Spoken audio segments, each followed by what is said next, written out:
پر همدې موضوع بحث لرو. د بحث لپاره موږ سره په خپرونه کې د سیاسي چارو شنونکی ښاغلی شیر حسن میلمه دی. حسن صاحب ستړي مه شئ، وخت مو په خیر ښه. پاکستان یو ځل بیا ادعا کړې چې افغانستان لا هم د ترهګرو ځاله ده. وایي چې له امریکا څخه پاتې نظامي تجهیزات په تور بازار کې پلورل کیږي او د ترهګرو لاس ته رسیږي. فکر کوئ په داسې وضعیت کې چې په خپله پاکستان کې ګوندونه، هلته د پاکستان ولس او د سیمې هیوادونه په دې هڅه کې دي چې د کابل او اسلام آباد ترمنځ اړیکې ورغېږي، دغه ډول څرګندونې په څه معنا دي؟ مننه اغلې محمدي، تاسو ته او ستاسو قدرمنو لیدونکو ته سلامونه وایم. ښې شېبې ولرئ. پاکستاني چارواکو د خپلو ګناهونو او هغه څه چې دوی کوي غواړي هغه پټ کړي او د دغو پټولو دپاره افغانستان یو ادرس پیدا کړی دی او فکر کوي چې نړیوال به هم په دې خبره باور وکړي او خپله د پاکستان ولس به هم په دې باور وکړي چې د ترهګرو افغانستان د ترهګرو ځاله جوړه شوې ده. په داسې حال کې چې د دوی خپله دیني عالمان وایي تاسې به په ټولنیزو رسنیو کې خپله رسنیو کې د ښاغلي مولوي شیراني خبرې اورېدلې وي چې هغه وایي چې پاکستان یو بین الاقوامي د تروریستانو یو بین الاقوامي چوک دی او په دې کې د هر هیواد سړي وژونکي پیدا کیږي. له نیکه مرغه افغانستان د سړي وژونکو څخه هم پاک دی او له نیکه مرغه افغانستان کې هیڅ کله نه یوازې اوس بلکې هیڅ کله د وسلو تور بازار نه و. تور بازار که و هغه په پاکستان کې و او په پاکستان کې د مختلفو هیوادونو او خپل د پاکستان دننه تروریستي ډلو هم په تور بازار کې وسلې اخیستلې او وسلې خرڅولې او دا اوس هم دا رواج هلته وجود لري. افغانستان نه د تروریستانو ځاله ده او نه د وسلو تور بازار.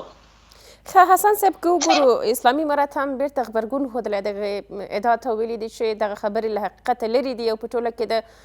پاکستان هغه غیر مسؤلانه چلند دی او دوی ویلي دي چې پاکستان د له غیر مسؤلانه چلند څخه لاس واخلي او هڅه دې وکړي چې دوی هغه خپل مسؤلانه دریځ وښیي. فکر کوئ په داسې وضعیت کې کابل له اسلام آباد څخه د څه ډول مسؤل چلند غوښتنه کوي؟ ګورئ له بده مرغه پاکستاني چارواکي که لوی درستیز دی او که د پوځ ویان دی او که لومړی وزیر دی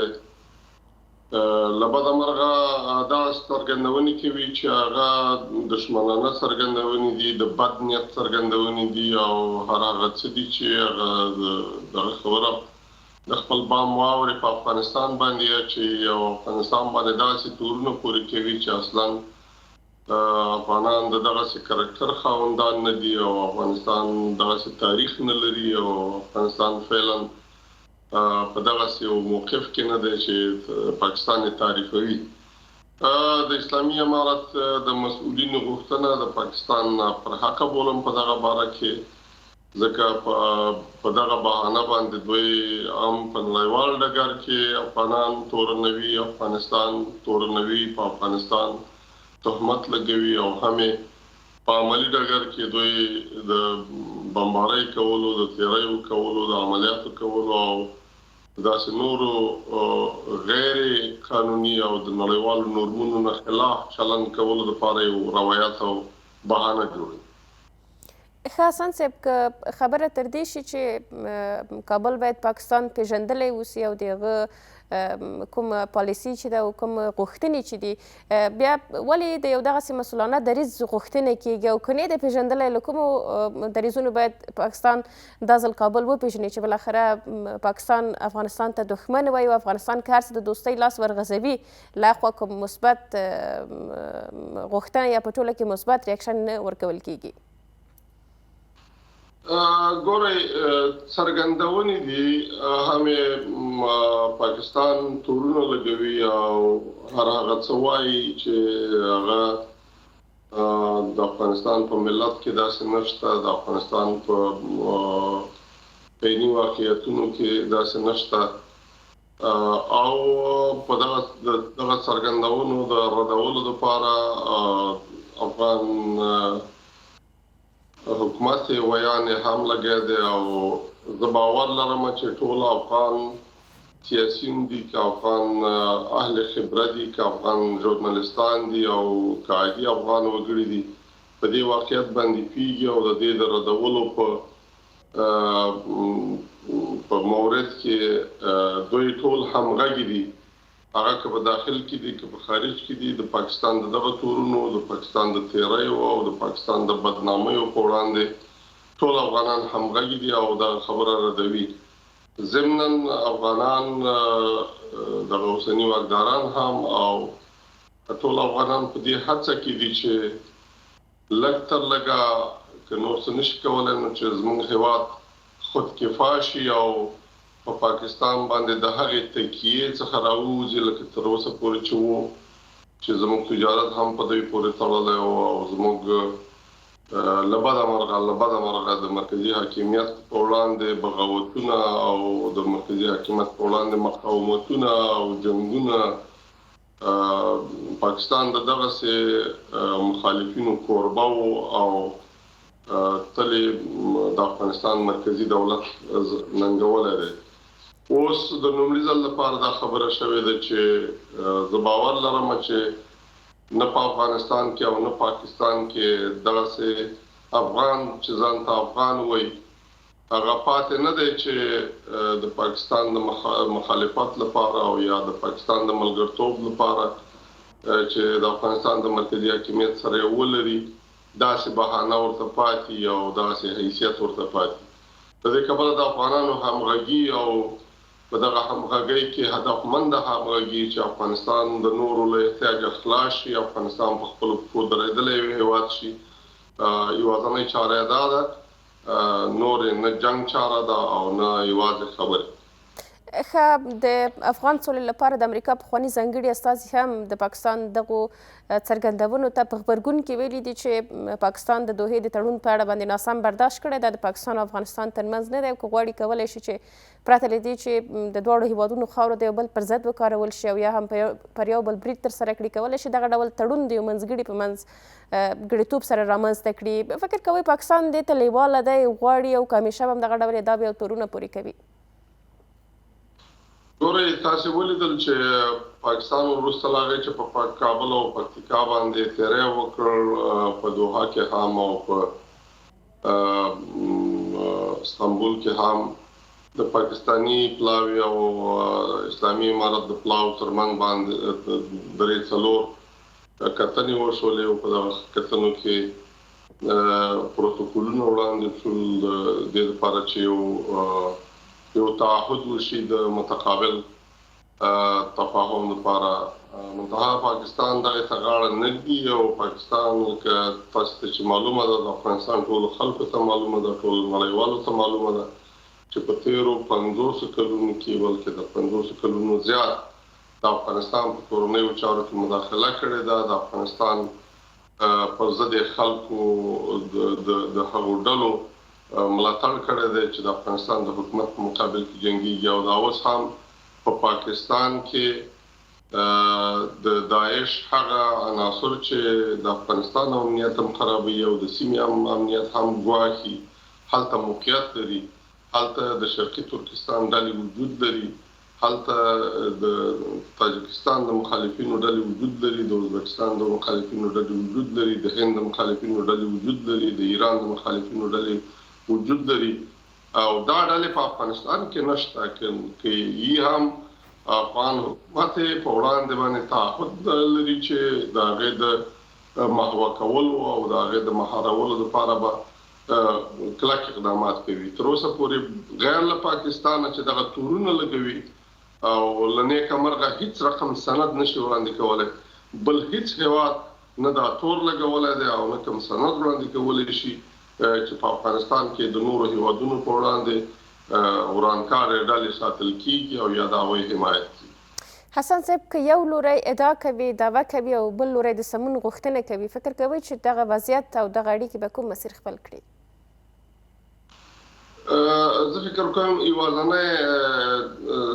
سم انتخاب همدا دی چې موږ ځان پاک وساتو او د ځان د پاک ساتلو په پروسه کې د نورو تهمتونه خپل رغېږي. ضمناً د ځان د دفاع لپاره ځان آماده کړو او د دې آمادګۍ لپاره نه یوازې دغه څه چې اوس اسلامي امارت کوي درست دي مګر کفایت نه کوي. د دغه کفایت لپاره د خود کفایت لپاره او د احتیاج نه د ځان ساتلو لپاره او د پوځي او امنیتي کمزورۍ نه د ځان د ساتلو لپاره پکار ده چې موږ تخنیک ته مخه کوو، موږ علم ته مخه کوو، موږ پرمختګ ته مخه کوو او ځان نه یوازې د تورې او د خلکو په شهادتونو او د خلکو په مټو باندې وساتو بلکې د تخنیک په وسیله چې ټول جهان اوس د تخنیکی دفاع په یو درشل کې دی او پروسه کې دی. د دغسې څه لپاره باید اقدامات ولرو، پلان ولرو، مخه خلاصه کړو د تعلیم او د ټولو خلکو د رضایت لپاره د هغه څه وکړو چې لا تر اوسه نه دي شوي. هغه د تعلیم خبره ده، هغه د ټول شمولیت خبره ده چې ټول شمولیت په دې معنا باندې نه لکه خارجیان چې وایي بلکې په افغانستان کې د غیر طالب افغانانو شاملول دي په نظام کې هم او د هیواد د امنیت په ساتلو کې هم او د هیواد د نظام د جوړولو کې هم د ټول افغانانو اشتراک. د کابل یو باور دا دی حسن صاحب چې پاکستان په خپلو کورنیو مسایلو کې پاتې راغلی، غواړي په دغه ډول څرګندونو یا ادعاو سره دغه خپله ستونزه پټه کړي او خپلې پړې پر نورو باندې واچوي. فکر کوئ چې واقعیت همدا دی پاکستان غواړي خپلې کورنۍ ستونزې پټې کړي او په یو ډول باندې پام دغې مسلې ته راواړوي؟ بالکل همداسې ده. په دغه خبره کې اسلامي امارت چارواکي او ویان په شمول او نور چارواکي پر حق دي ځکه په پاکستان کې د امنیت بحران دی، په پاکستان کې د سیاست بحران دی، په پاکستان کې د اقتصاد بحران دی. د یوې خوا د بلوڅو ازادي غوښتونکي بغاوتونه کوي، قیامونه کوي، جنګیږي، د بلې خوا ټي ټي پي فعال دی او د بلې خوا نورې داسې وسلوالې ډلې دي چې هغه په پاکستان نشي مهارولی بلکې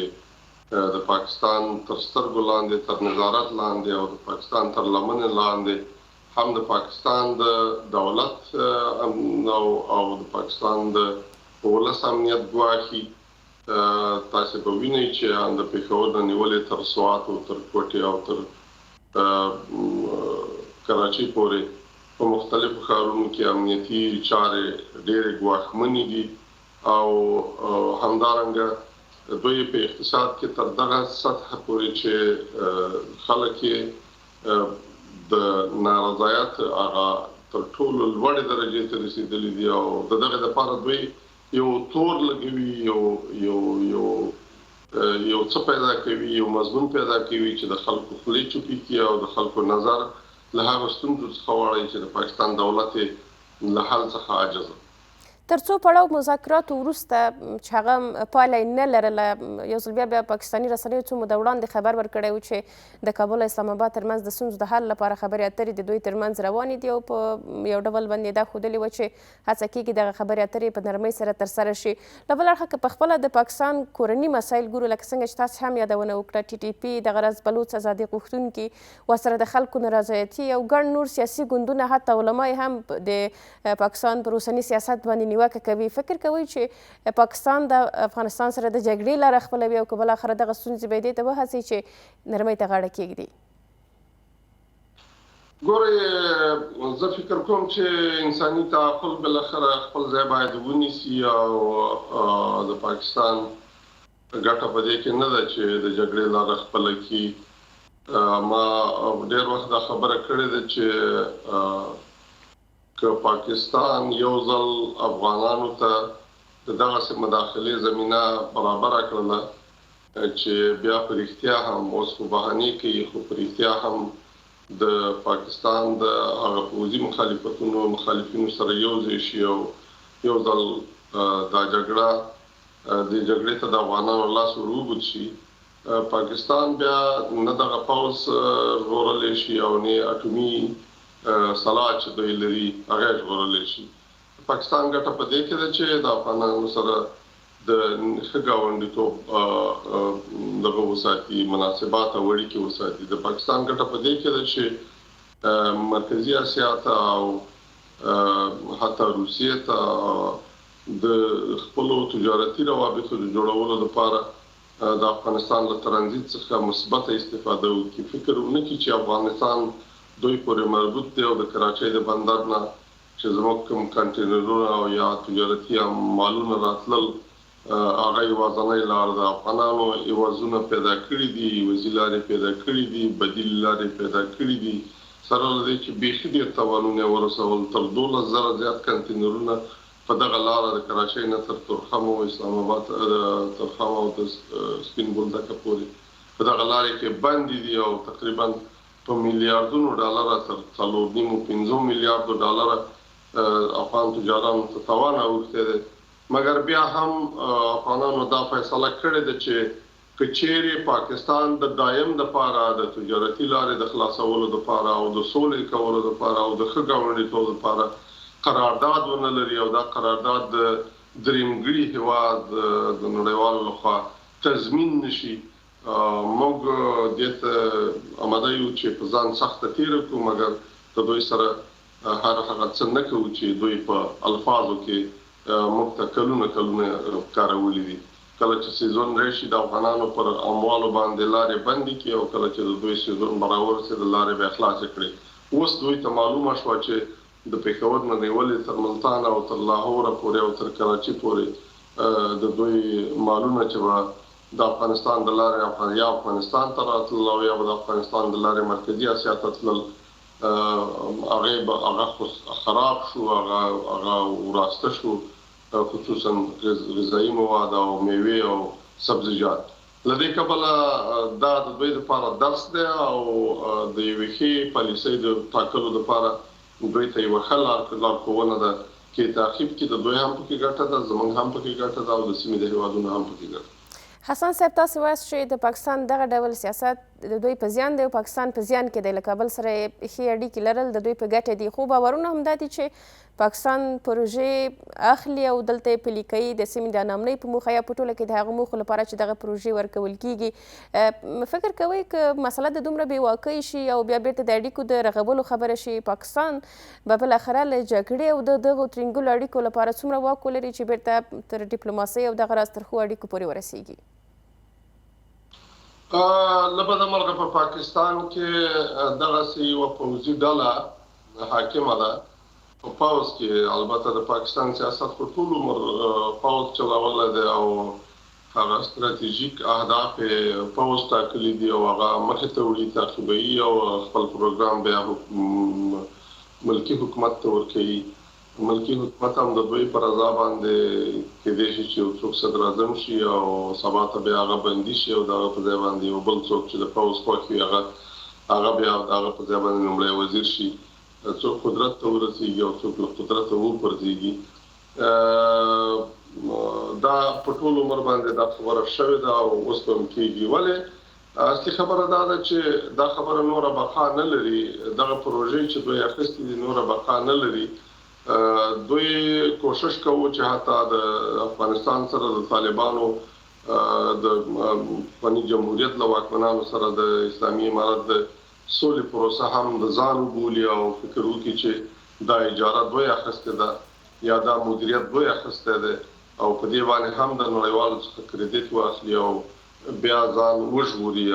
خپل اقتصادي ستونزې چې دوی ته پېښ شوي دي د هغه پروژې په واسطه باندې وژغوري. مګر نیکه مرغه داسې ونه شول، نړیوال هم په دې باندې پوه شول او تر ټولو زیات د اسلامي امارت چارواکي خپل مستقل سیاست یې ودرلود او خصوصا په اخرو 2-3 کلونو کې چې د پاکستاني چارواکو خصوصا د هغو چارواکو چې په ډېره بې باکۍ باندې افغانستان ته راتلل او د پاکستان د ISI د رئیس د سطحې پورې په افغانستان کې داسې تمثیل کاوه چې ګویا د افغانستان چارې د دوی په کنټرول کې دي او دوی کولی شي چې په خپله دکتې باندې وکولی شي چې طالبان اداره کړي. ولې طالبانو یو مستقل سیاست اختیار کړ، یو خپلواک سیاست اختیار کړ او په دغه ډول باندې وکولی شو چې ځان او خپل لمن د پاکستان له واکمنۍ څخه او یا د هغوی له دکتې څخه راخلاص کړي. د دې کبله پاکستان به هر ډول توطیې کوي، پاکستان به هر ډول پروژې اخلي له بهر څخه هم. ولې اوس نړیوال هم په دې باندې پوهېدلي دي او دوی د فکر نه کوي چې ترامپ د دوی ملګری دی او ترامپ تر پایه پورې د امریکا ولسمشر او دوی ته به وایي چې زما بیسټ فرند دی او دغه بیسټ فرند فیلډ مارشال دی او دا ماته ډېر ګران دی او په دغسې اوتو بوتو باندې به دوی ځان خوشحالوي. بلکې نړیوال په دې واقعیت باندې پوهېدلي دي او نور د پاکستان ژوند په دغه ډول باندې نه چلیږي. حسن صاحب بلې وخت مو کم دی که وروستۍ پوښتنه هم وکړم او همدلته بحث راغونډ کړو، لنډ ځواب که ولرو. ومو لیدل چې د دغو دواړو لورو کابل او اسلام آباد ترمنځ د ستونزې د حل لپاره په دوحه کې، په استانبول کې، په ریاض کې مذاکرات ترسره شول خو بې پایلې پای ته ورسېدل. فکر کوئ د دغه منازعاتو د حل لپاره کوم درېیم لوری به بریالی اوسي چې په یو ډول باندې تفاهم رامنځته شي؟ ګورئ، یوازې او یوازې په خپل دریځ باندې په خپل برحق دریځ باندې د افغانانو درېدل او نړیوالو ته هم دا ښودل او د خپلو خلکو ته هم دا ښودل، د خپلو ناراضي خلکو د رضایت ترلاسه کول، خپل هیواد کې دننه د ټولو افغانانو سهم تامینول د نظام په جوړښت کې او د نظام نه د دفاع په پروسه کې او همدارنګه له دغې لارې څخه هم د افغانستان د همسایګانو سره او هم د نړیوالو سره د داسې اړیکو جوړول چې لږ تر لږه د افغانانو اواز واورېدل شي، هغه که په سیمه کې وي، که د افغانستان ګاونډیان وي او که نور نړیوال وي، باید بالاخره د افغانانو برحق اواز واوري چې افغانان سوله غوښتونکي خلک دي، د افغانستان جنگ نه غواړي، افغانان د تروریزم ضد دي، افغانان هم د خپلو همسایګانو سره او هم د نړیوالو سره د سولې په فضا کې ژوند غواړي. ولې دا کار ثابتول غواړي او زموږ هیله څخه دا ده چې دا خبره نړیوالو ته ثابته کړي. کور مو ودان د سیاسي چارو شنونکی ښاغلی شیر حسن.